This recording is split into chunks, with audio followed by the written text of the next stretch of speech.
Hi there, welcome to my channel. My name's Zach, and today I'm going to be reviewing my DJI Mavic Pro.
So one of the reasons why I chose this drone is, as you can see, it folds up really nice and neatly.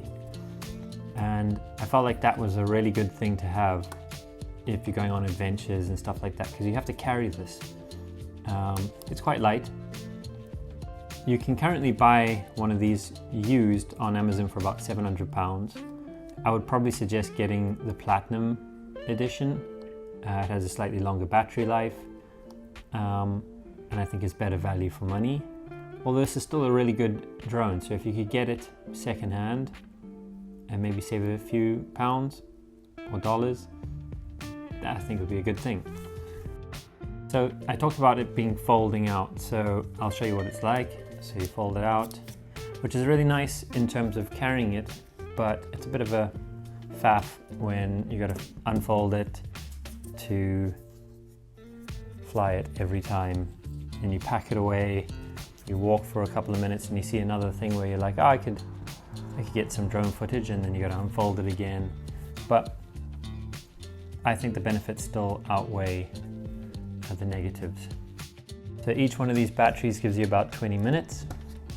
They pop out. I suggest you buy the extra battery pack. It gives you 3. That I find helps with not having to worry about running out of battery life. However, the remote control, once charged, will only last about 2 batteries worth of this. So having the third one, although it's nice, it's probably not necessary. So even if you bought a second one, that would do you just fine. All right, let's talk about the remote. As you can see, it is nice and compact and it folds out. The aerials, and then this part opens up here, which then you put your phone in, like so. So one of the things is my phone's too big, as you can see, to fit in. So I bought an extension, which again, you have to fold out. Nice for carrying, but a bit of a pain if you want to take it out every time you want to shoot.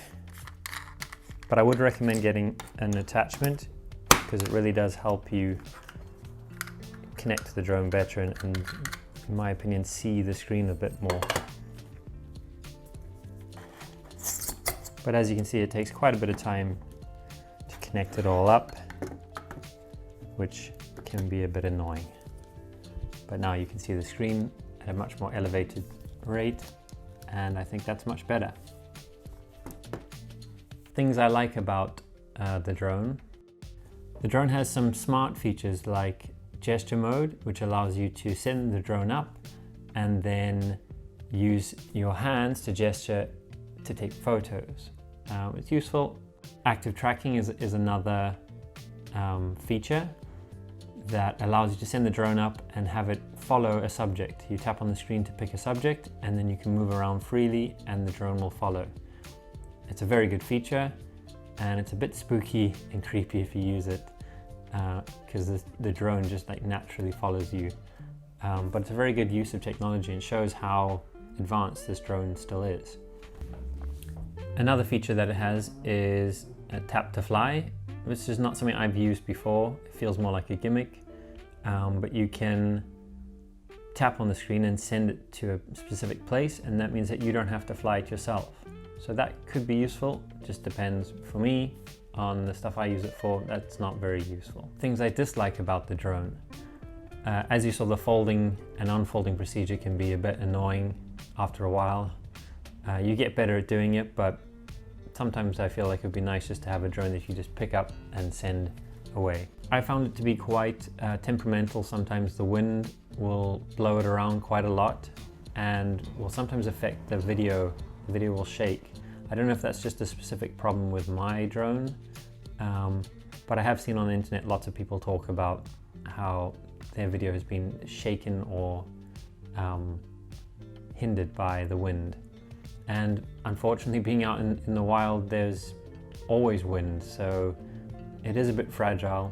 So I had a problem also in Scotland where I was flying over a lake, and for some reason the motion sensor, it has forward motion sensors, kept triggering that something was very close to it, and it meant that I couldn't fly the drone back away from the lake, and I was running out of battery.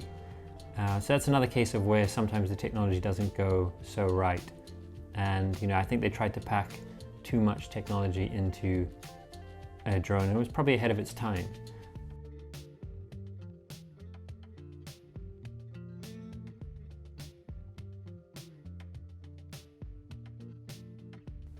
So should you get the Mavic Pro? As I said at the start of the video, I would probably look at getting the Platinum. It might be more expensive, but you have a slightly better range, and I feel like they've probably fixed a few of the bugs. Unless you're looking to make video content, I wouldn't recommend getting a drone like this that's this expensive and this advanced, simply because flying it is very difficult, particularly in England. There are not many places you can fly. You cannot fly it around your home because you can't be within 50 meters of someone. You cannot fly it in national parks. There are many places you cannot fly it, but you do have to have a license and you do have to pay a fee every year. So I wouldn't recommend getting it as a toy. I would recommend getting it as something that you would be able to use to further your content.